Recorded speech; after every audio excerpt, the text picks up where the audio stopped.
Oke, buat Farah, apa nih yang bisa kita diskusikan? Ada pertanyaan apa nih? Banyak banget sebenarnya pertanyaannya sih, Apa tuh? Pak. Ya, apa tuh?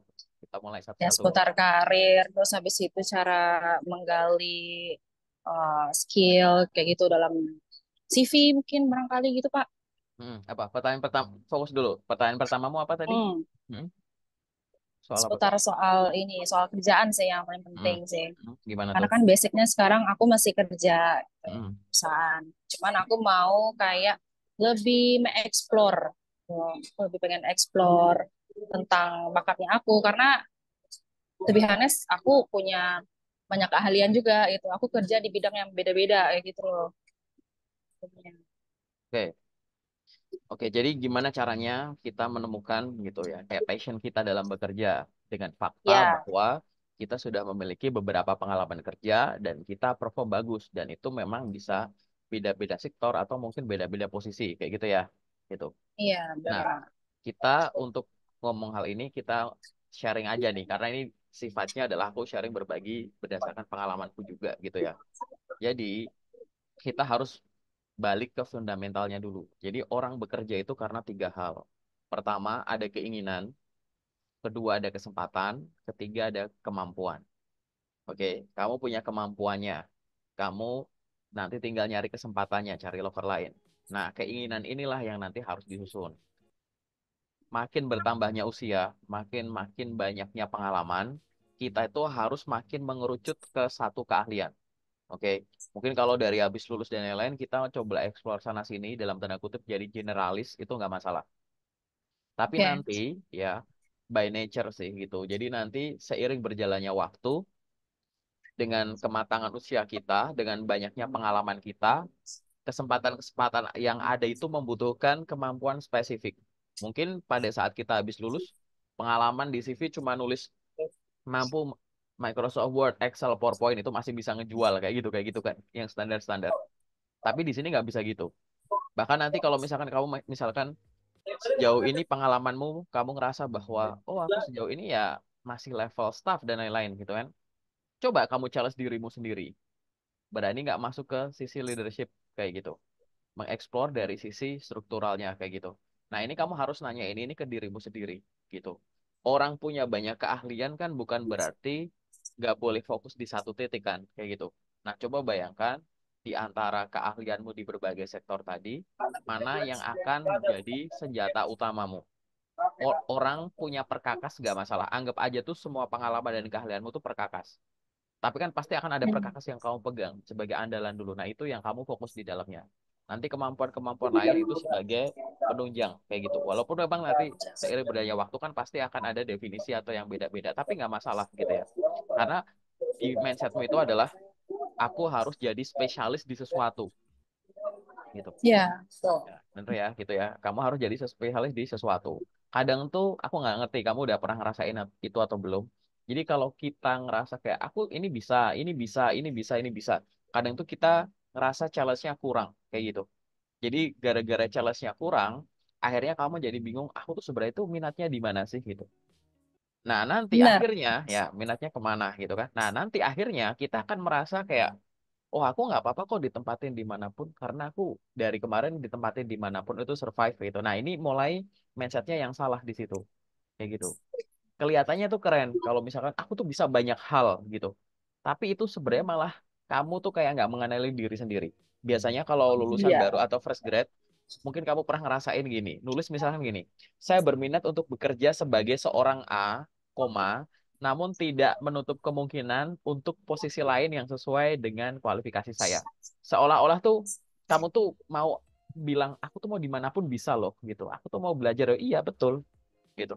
Tapi balik lagi, ada hal yang bisa dipelajari saat kamu udah menjabat, tapi kan ada hal yang kamu harus udah kuasai dulu gitu. Jangan Iya. sampai kamu ngomong aku mau belajar padahal perusahaan kepengen kamu tuh udah kebentuk di situ. Nah, di sini. Nah, lalu gimana apa yang harus dilakukan? Tadi tahap pertama adalah temukan senjata utama di antara semua perkakas kamu yang kamu punya. Yang kedua, kalau challenge kamu itu tadi kamu ngerasa bahwa posisi macam-macam sektor macam-macam itu udah nggak jadi challenge, maka challenge kamu tuh bukan horizontal, tapi vertikal. Mungkin pengalamanmu sejauh ini kebanyakan jadi staff. Coba nanti berani Iya. kamu apply jadi tim leader, jadi supervisor, atau mungkin jadi manager, assistant manager, manager gitu. Karena balik lagi gitu. Kalau kita ngomongin soal staff, jadi kan posisi itu kan ada yang namanya fungsionalnya, ada strukturalnya. Nah, kalau kamu jadi seorang staff, ya, fungsionalnya kan adalah kegiatan-kegiatan teknis kan, harian dan lain-lain kayak gitu. Tapi dari sisi strukturalnya kan, kamu lebih banyak ke report, report, report, kayak gitu. Nah, coba kamu, Betul. ya, kamu level up, kamu ke level supervisor. Jadi di situ kamu tidak hanya mengeksekusi kegiatan rutinitas harian, tapi di situ kamu akan terima report, mau buat apa? Ada orang yang harus kamu bimbing, ada orang yang harus kamu kekuatan tim yang harus kamu setarakan gini gitu. Ada orang yang harus di outin kalau misalkan dia udah toksik atau gak bisa dikembangin. Kamu nerima report, kamu juga akan report ke atas lagi gitu. Nanti mungkin naik lagi gitu. Challenge-nya sudah di level ini, challenge-nya sudah tidak berkaitan dengan hal-hal fungsional, tapi secara struktural juga. Karena harus ada yang di manage, harus ada Iya. yang di, ya kan, kayak gitu. Kamu udah nggak ngomongin tentang aku bisa ngerjain itu dengan baik, udah nggak kayak gitu. Ngomongnya udah KPI ku gimana, KPI timku gimana, kontribusiku gini gitu. Kalau misal di bank nanti kayak kontribusi fee based income-nya berapa. Kalau kamu ngomongin soal KPI seberapa efektif kah? Ngomongnya udah sekian persen, sekian rupiah, udah ngomongnya udah kayak gitu perbandingan gitu kan, month to month, year on year gitu-gitu udah yang begitu-begitu. Nah, itu silahkan kamu challenge itu sendiri. Nah, untuk menuju ke atas sana, referensinya tadi di awal kamu kan udah tahu nih passionku ke sini. Aku sukanya dunia sales, lamar sales supervisor, lamar sales manager gitu. Aku sukanya bagian finance, masuk ke finance manager, finance supervisor gitu. Kalau misalkan tadi pengalamanmu yang banyak itu memang sudah menempatkanmu di posisi staff senior gitu. Staff senior misalkan bisa naik, kenapa enggak? Kayak gitu. Kesempatan juga ada. Nggak harus lewat rekrutmen-rekrutmen ala fresh graduate, lewat manajemen trainee atau lewat rekrutmen-rekrutmen yang level junior. Kamu udah pro hire kan? Nah, pro hire kan udah punya nilai tawar nih. Nah, pastikan kamu punya itu. Nah, challenge-nya inget ya, inti dari ini, kalau menurut saranku adalah challenge-mu udah bukan yang horizontal lagi, vertikal. Karena kalau kamu nyari Vertikal. challenge horizontal, kayak sama aja, mau kamu pindah-pindah kota, pindah-pindah ukuran perusahaan. Misalkan tadi kamu perusahaan kecil sih, CV atau PT kecil, ke PT menengah, PT gede, perusahaannya udah ternama, udah gini-gini. Nanti kamu akan ngerasa, kok kayaknya semua sama aja ya? Ya, karena kamu challenge-mu masih horizontal. Coba kamu challenge dirimu itu vertikal, kayak gitu yang udah nggak cuma pusing tentang rutinitas gitu sih saranku sih gitu Far. Mungkin relate ya tadi ya, kayaknya kamu banyak Relate banget. banyak banyak yang berhubungan sama horizontal ya. Iya, karena kan aku sendiri itu mencoba berbagai bidang. Sales aku juga pernah coba. Jadi sistem bisnis representatif yang B2B itu aku juga pernah. Terus aku juga pernah nge-backupin kerjaan sebagai customer care. Nah, Oh kayaknya sih lama-kelamaan ya. Aku tuh mikirnya, nah sekarang ini nih posisinya aku nih finance nih, staff finance. Itu hal yang berbeda lagi kan antara sales, antara eh, customer care apalagi ya gitu kan nih berhubungan dengan keuangan nih sekarang nih. Nah, aku tuh kayak kok aku lebih kayak lebih suka ketemu orang-orang gitu loh. Karena aku lebih terchallenge di situ sebenarnya kayak jadi customer care aku kan kayak manage event dari kantor, terus habis itu meeting plan, terus habis itu kayak jadi moderator ini segala macam. I think that's my passion gitu loh.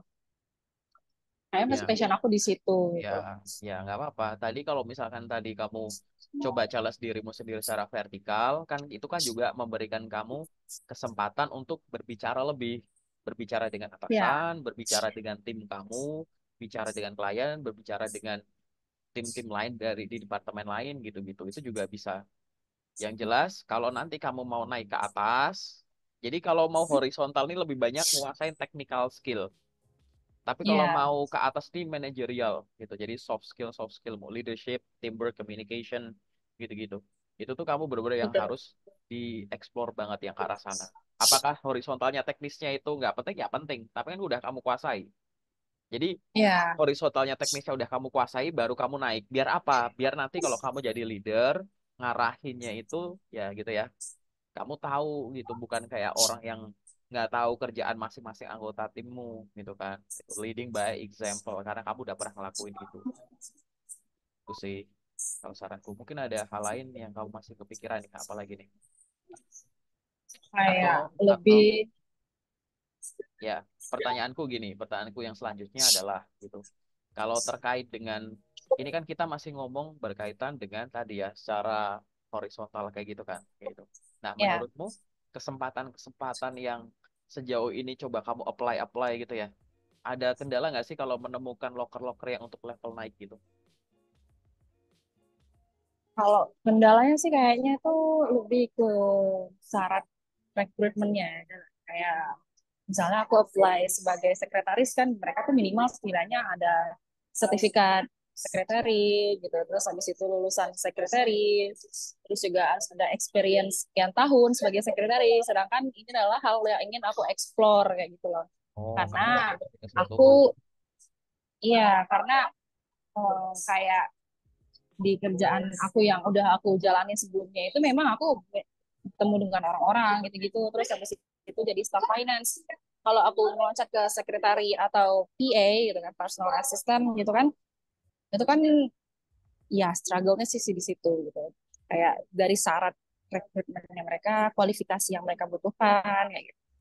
Ya, kalau misalkan nanti kamu mau lari ke bagian sekre atau PA gitu, mungkin aku sebut sebagai mungkin kayak frontlinernya gitu ya. Gitu. Jadi sebenarnya balik lagi gitu, kemampuanmu yang nanti kita bahas di sesi CV lah gitu ya. Jadi kalau kamu mau lari ke arah sekre sama atau nggak usah sekre sama PA lah, posisi apapun yang baru mau kamu terjun, kan sebelumnya kamu belum pernah jadi sekre sama PA kan? Udah pernah belum? Belum ya? Belum.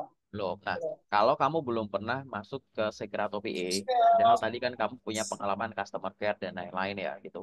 Yang kamu perlu lakukan, aku kasih tips step by stepnya adalah pahami dulu basic-basicnya yang berkaitan dengan tugas, tanggung jawab, wewenang, dan KPI-nya. Sekre PA itu tugasnya tuh apa? Tugas harian, mingguan, bulanan, tanggung jawabnya itu apa? Kayak gitu.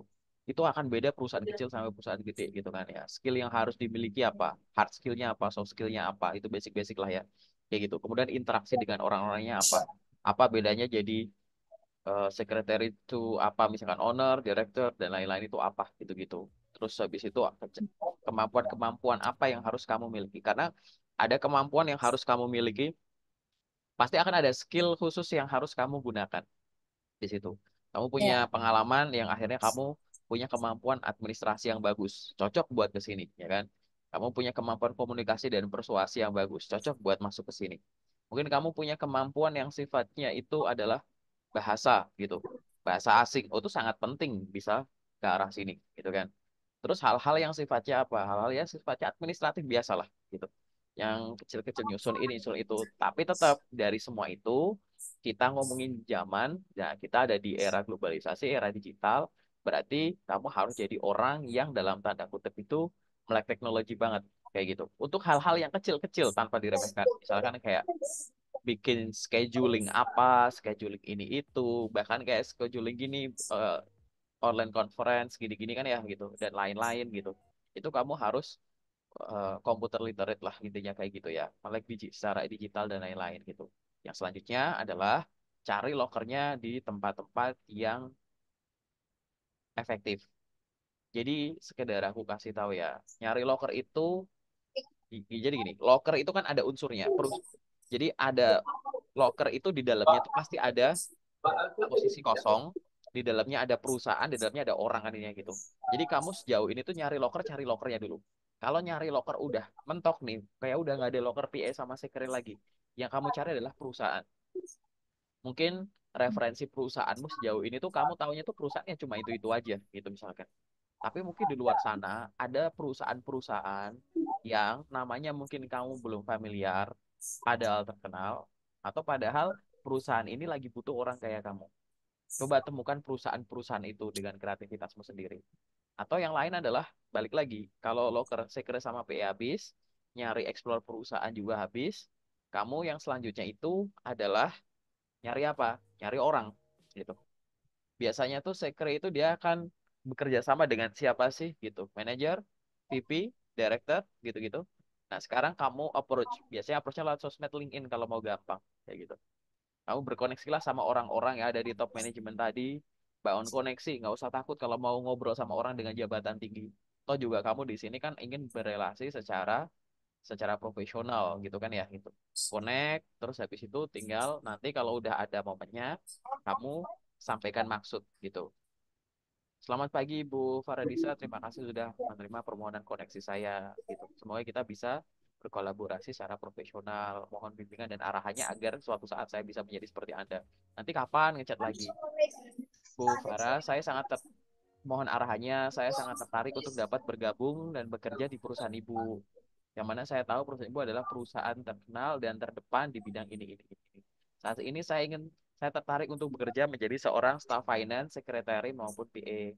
Apakah sedang dibuka kesempatan untuk saya dapat bekerja sama dengan Ibu di perusahaan Ibu sekarang? Mohon arahannya. Atas jawaban dan arahan yang diberikan, saya ucapkan terima kasih. Ajak ngobrol dulu nggak masalah, gitu. Jadi itu adalah cara nyari loker tanpa adanya loker, yaitu dengan networking. Jadi singkirin itu yang, Working. iya, singkirin itu yang namanya kayak ordal-ordal kayak yang bisa kalau mau naik-naik no, gitu. Oke lah kalau kamu mau ngomongin ordal, tapi di networking itu adalah cara bikin ordal, kayak gitu. Dan itu yang harus kamu lakukan, gitu. Banyak dari teman-teman yang ada di grup loker, jadi PA, jadi secret kayak gitu kan ya. Tapi mereka itu approach-nya bukan approach loker, approach-nya tuh approach personnya, gitu. Kamu akan bekerja dengan siapa? Dan ini sebenarnya bisa kamu terapkan kalau kamu pengen kelamar kerja, nggak harus jadi sekre atau PA. Misalkan kamu staff finance, terus kamu pengen kerja jadi staff finance lagi atau supervisor finance di perusahaan lain.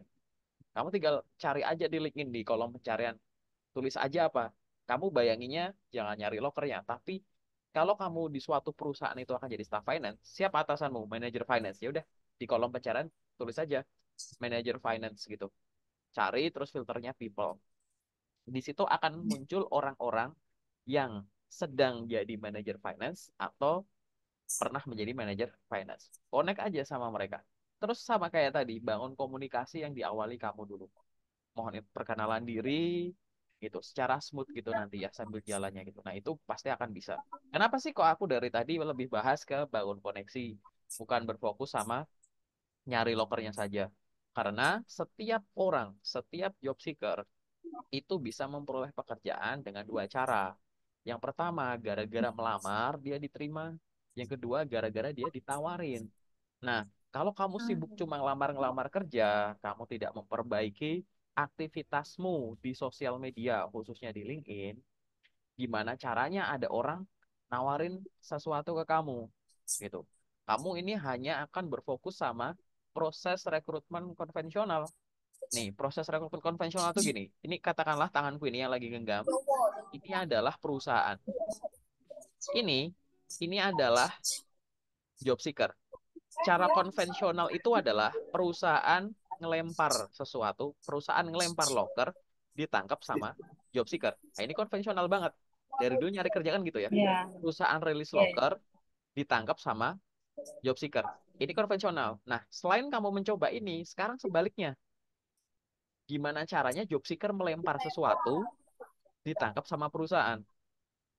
Oh, Gitu. Job seeker ngelempar apa? Ngelempar loker ya? Bukan. Job seeker ngelempar branding. Gitu. Branding lewat apa? Ya personal sosmednya dia. Punya LinkedIn, punya TikTok, punya Instagram. Digunakan lebih dari sekedar untuk entertainment. Gitu. Atau family use aja. Gitu. Atau close circle-mu aja. Sekarang kamu bayangin.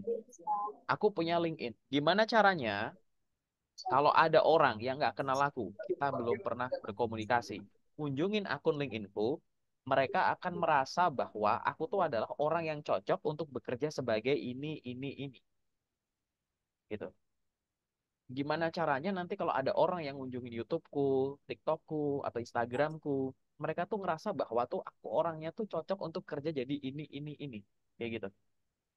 Ya, sekarang fokusnya tuh ke arah sana, gitu. Kamu, aku sering tuh ngasih contoh, aku tuh orang jurusan pertanian. Ini contoh yang paling sering aku ulang-ulang. Aku pengen nunjukin, aku misal masih fresh grad jurusan pertanian, tapi aku pengen nunjukin tuh aku ahli banget soal tanaman nih. Gimana? Ya udah aku tiap hari bikin konten rutin. Hari ini aku bikin tips dan trik menanam jeruk, besok tips dan trik menanam tomat. Pola kontenku tuh sama. tips dan trik menanam titik-titik di rumah. Titik-titik itu aku ganti-ganti nama tanaman dan aku rutin tiap hari aku posting misalkan. Kalau udah dalam periode tertentu, nanti isinya itu adalah postingan tips dan trik suatu tanaman, banyak tanaman kan. Nanti kalau ada orang yang nggak kenal kamu ngunjungin akunmu, wih, ini informatif, aku juga butuh itu. Nggak harus orang pertanian yang menikmati itu, orang yang hobi tanaman aja suka gitu kan.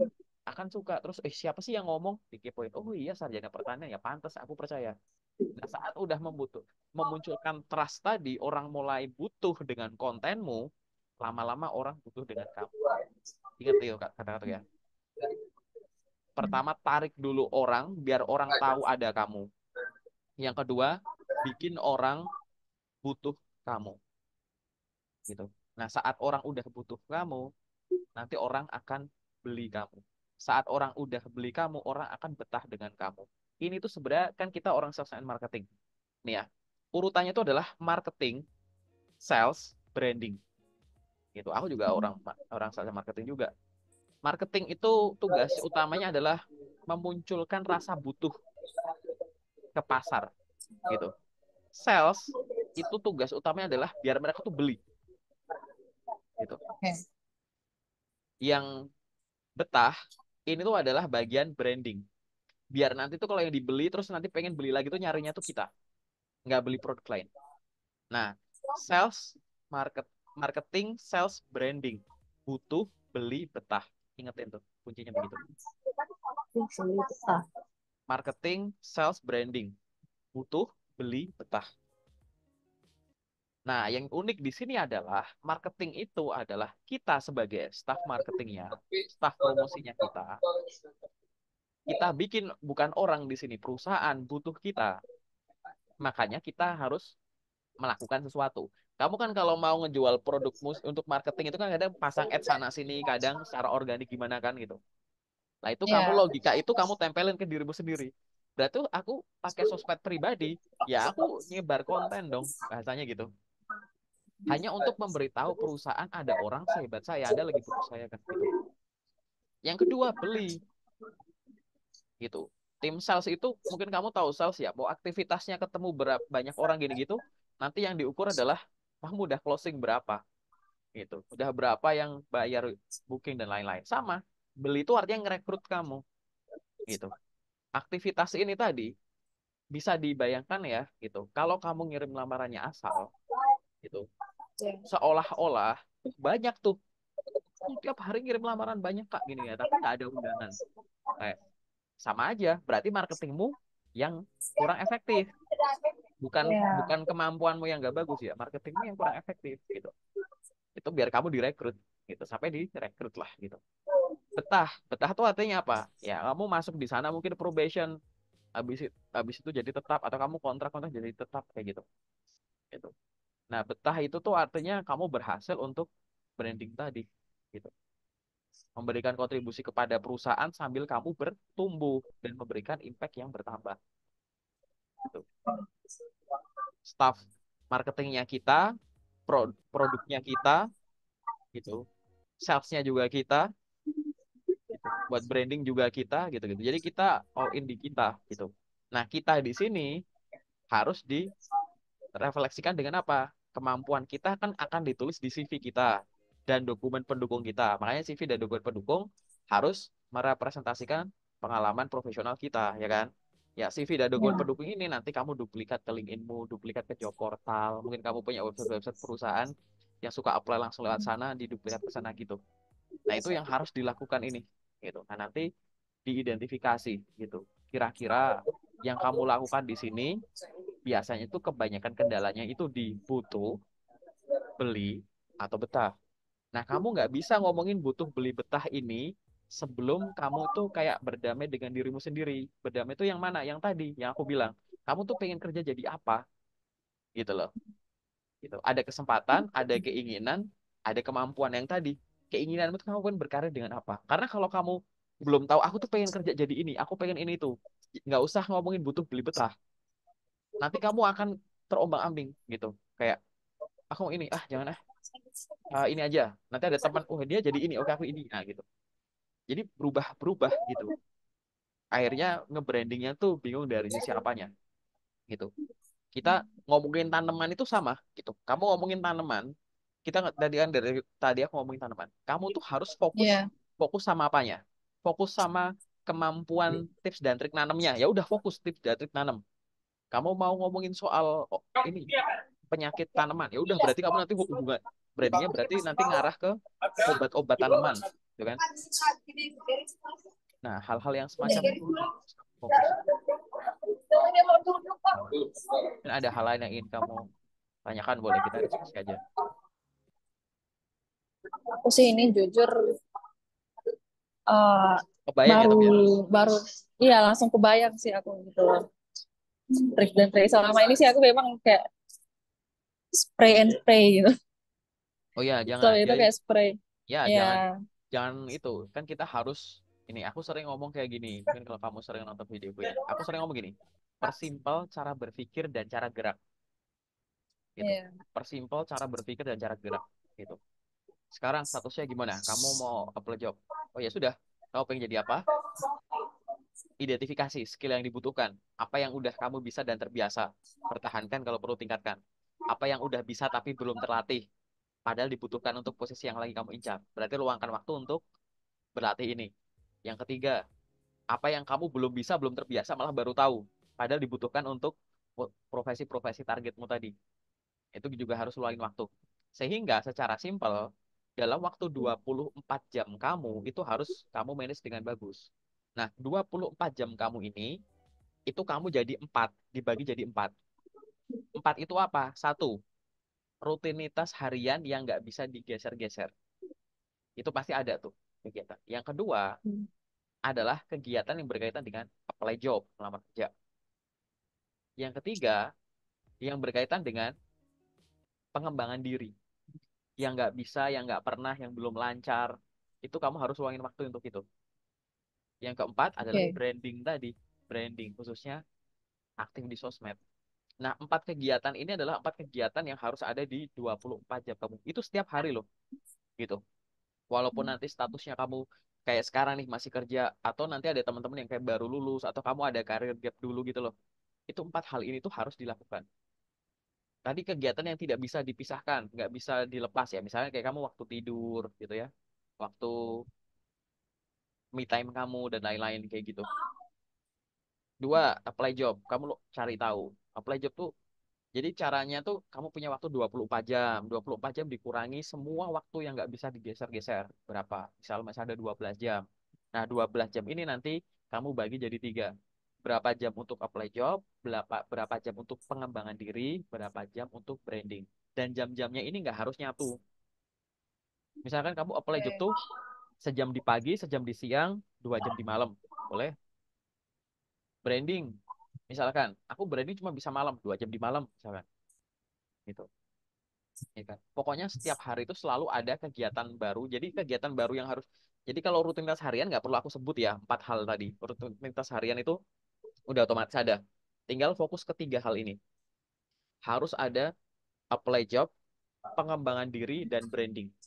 Jangan sampai ada hari kamu tuh cuma apply job aja gitu. Nggak ada belajar-belajarnya.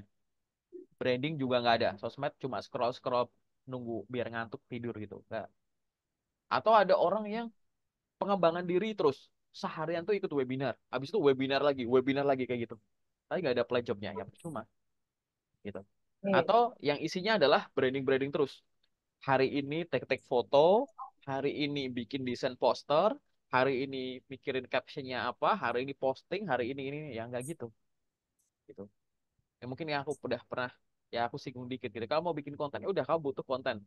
Kontennya temanya ini itu. Nggak usah ngomongin kayak yang ada di digital marketing ya, konten pilar dan lain-lain. Fokus saja. Misalkan kamu pengen kontennya soal ini gitu. Ya udah, kamu nyiapin apa? Gambar-gambar. Mana gambar harus download? Mana gambar harus picturemu sendiri? Tek foto dulu, semua disiapin. Set sampai semua kontennya jadi, udah nanti tiap hari tinggal rilis sesuai schedule gitu. Jadi nanti urut tuh. Setiap hari ingat ya, selalu ada apply job, pengembangan diri, dan branding. Nah, aku nggak ngerti jadwalmu yang berkaitan dengan masih bekerja sekarang itu sesibuk apa, ya kan? Kan pasti juga butuh waktu istirahat dan lain-lain. Kadang ngerjain sesuatu kan butuh mood juga, kayak gitu. Nah, itu Iya. kamu bisa coba gunakan waktu-waktu liburmu, gitu. Jadi misalkan kalau hari kerja mustahil aku bisa nyiapin buat branding. Buat branding kan nanti kan kamu Mm. posting konten. Nah, konten itu kamu siapkan di weekend pas kamu libur misalkan. Jadi nanti di hari kerja tinggal rilis-rilis tinggal posting gitu. Tapi kontennya bikinnya di weekend. Jadi jangan sampai mungkin kalau karena kebanyakan gini, orang yang udah kerja kebanyakan waktunya kan terbatas waktu kosongnya, ya kan? Karena udah capek duluan dan lain-lain. Nah, dia tuh apply job tuh bisa gitu. Terus pengembangan diri ya kadang bisa sekedar baca-baca lah gitu. Tapi kan nambah wawasan itu juga pengembangan diri lah. Nah, yang branding ini yang akhirnya jadi nggak bisa gitu. Karena waktu branding dia biasanya dia pakai untuk me time. Waktu branding dia dia pakai Time. untuk apply job gitu-gitu. Ya, jadi di situ yang kamu harus cerdas strateginya. Bisa nggak ada nggak orang yang berhasil itu ada? Di mana? Di luar sana. Di luar sana kan banyak orang yang ini kan tergantung ya. Transisi orang dari satu pekerjaan ke pekerjaan lain ada yang perlu di stop dulu. Ada orang yang harus resign dulu, baru nanti lanjut. Tapi kan ada Hmm. juga orang yang nggak perlu resign, dapat penggantinya dulu baru resign kan. Nah, gitu loh. Ada Iya. orang yang transisinya gitu. Nah, ini disesuaikan dengan kondisimu sekarang gitu. Dan di sini nggak ada yang namanya lebih bagus cari pengganti dulu baru gini. Oh, lebih bagus berhenti dulu biar bisa fokus buat gini. No, ini sesuai strategimu aja gitu. Karena ada kondisi-kondisi yang kamu tuh nggak bisa kayak sambil gitu. Sambil aku masih Iya, bekerja, aku betul. dapetin itu. Nanti tiba-tiba ada banyak panggilan tes, kamu akan berkali-kali izin. Masa berkali-kali izin untuk tes gini gitu misalkan. Atau Iya. kamu ada rencana relokasi gitu. Kamu ada rencana relokasi yang tadinya di kota mana, di pulau mana, misalkan pengen pindah ke kota mana. Itu biasanya transisinya nggak bisa tuh kalau yang nyari kesempatan dulu baru move. Kenapa? Karena kadang kan kamu butuh hadir gitu loh, tesnya offline misalkan. Jadi kamu Iya. harus stop Iya, dulu, betul. baru pindah dulu, baru kamu nyari. Nah, hal-hal semacam ini. Jadi di luar sana, kalau nanti kamu akan ada yang ngasih saran, kadang tuh biasanya tuh kendalanya tuh ke situ-situ aja. Oh, kamu cari penggantinya dulu baru gini gitu ya. Tergantung konteksnya mau gimana, strategi karirmu tadi. Itu kita belum nggak ngomongin minat gini, cuma relokasi aja. Itu transisinya tuh masing-masing orang juga beda. Ngomongin budget, ngomongin waktu, ngomongin ini gitu. Nah, hal-hal semacam ini yang harus kamu fokus kayak gitu. Dan ingat ya, kan banyak job itu tulisannya minimum S1, minimum S2, minimum pengalaman sekian kayak gitu. Nah, kamu dari tadi artinya apa? Kamu akan mungkin punya kesempatan. Aku ngomong peluang kesempatan ya. Ada kesempatan orang begitu dia keluar, dia akan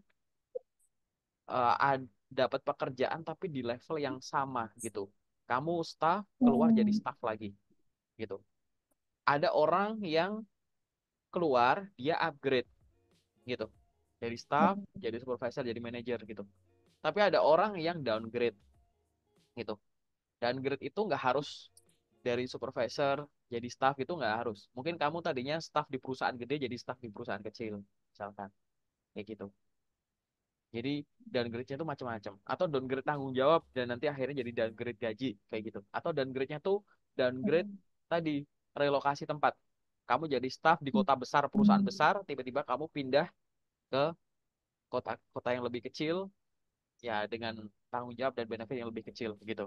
Nah, hal-hal yang semacam ini Hmm. itu akan jadi strategi kamu. Memang idealnya adalah setiap orang kan pasti kepengen sama kalau nggak meningkat dong, ya nggak sih? Karena kebanyakan orang kan pengen kalau aku pindah kerja, Iya. kalau bisa salaryku nambah. Pasti kan dasarnya ke situ pasti kan mikirnya.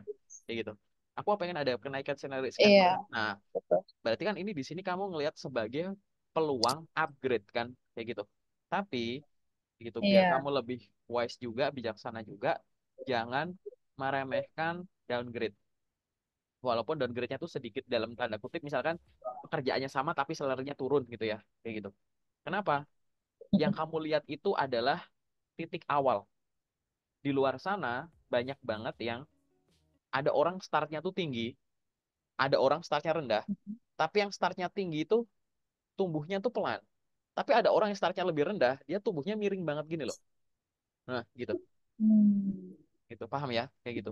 Jadi menilai Paham. sesuatu, karena kenapa kok aku ngasih saran ini? Karena kamu sebagai orang yang berpengalaman kerja. Banyak orang kan kalau udah pengalaman kerja kan kayak gengsi, kayak, wah aku udah pernah kayak gitu, ngapain aku gini lagi? Ngapain gitu. Padahal yang kamu lakuin waktu itu juga dalam tanda kutip mungkin tidak seberprestasi itu, atau dulu kan cakupanmu cuma level kota, ini levelnya level provinsi loh misalkan, atau dulu kan di daerah kecil, ini daerah gede loh, kayak gitu. Jadi jangan melihat sesuatu hanya dari halnya terkadang. Karena kamu harus melihat itu tidak lihat dari hanya dari tanggung jawab dan hak. Tapi ada poin yang ketiga, Hmm. yaitu apa? Potensi tumbuh. Gitu. Hmm. Potensi tumbuh itu tuh nilai plusnya itu. Gitu.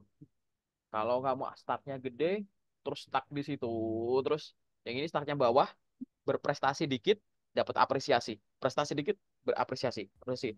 Nah, ini malah akan menarik. Di perusahaan ini menarik, di perusahaan pesaing-pesaing kompetitor, mungkin dia akan dilirik. Makanya ada istilah karyawan dibajak gitu. Gitu. Karena ya tadi, kemampuanmu, prestasimu, bahkan baunya tuh tercium ke perusahaan-perusahaan sebelah. Perusahaan lain. Ya, kayak gitu. Nah, itu hal-hal semacam ini. Ini aku cuma ngasih ngasih berbagi aja gitu. Itu yang jangan sampai dilupakan gitu. Karena value-mu itu lebih dari sekedar berapa dolar, berapa rupiah. Tapi tadi ngelihatnya dari tadi ya, gitu. Titiknya di mana sama potensi tumbuhnya gimana gitu. Jadi biar apa? Hmm. Jangan sampai seorang senior itu debatnya nanti pada saat mau rekrutmen itu tuh kebanyakan tuh terhentinya di apa? Nego gaji terus gitu. Jangan sampai di situ kayak gitu. Nah, nanti kalau kamu misalkan kendalanya di situ ya tadi lihat potensi tumbuh. Nah, nanti kalau kendalanya di sebelum level itu mungkin kayak di interview atau apa ya belajar teknisnya gitu. Untuk Oke. mempromosikan yang kamu tahu. Ingat ya, terakhir setiap orang yang sudah memiliki pengalaman kerja, dia harus selalu bisa mempromosikan tiga hal ini. Baik di CV-nya, di sosmednya, maupun secara lisan, saat interview, bahkan saat kerja. Yaitu apa? Satu, semua pengalaman yang kamu pernah emban, itu harus kamu pamerin. Hmm. Yang kedua, prestasi yang kamu capai selama mengemban tanggung jawab itu. Gitu. Dan yang ketiga, setelah kamu punya kesempatan mengemban itu, sekarang kamu bisa apa? Punya skill apa? Itu adalah hal-hal yang harus kamu tonjolkan, bukan nonjolin nama kampus lagi, jurusan lagi, enggak. Kamu udah nonjolin, nih loh saya pernah punya tanggung jawab ini, saya pernah punya achievement ini, prestasi ini, sekarang saya bisa ini loh. Nah, itu tuh harus secara mengalir kamu sampaikan di CV, di interview, bahkan nanti di performa kamu kayak gitu. Nah, sampai di sini cukup jelas ya, Faraya. Sangat jelas sih, Pak. Oke.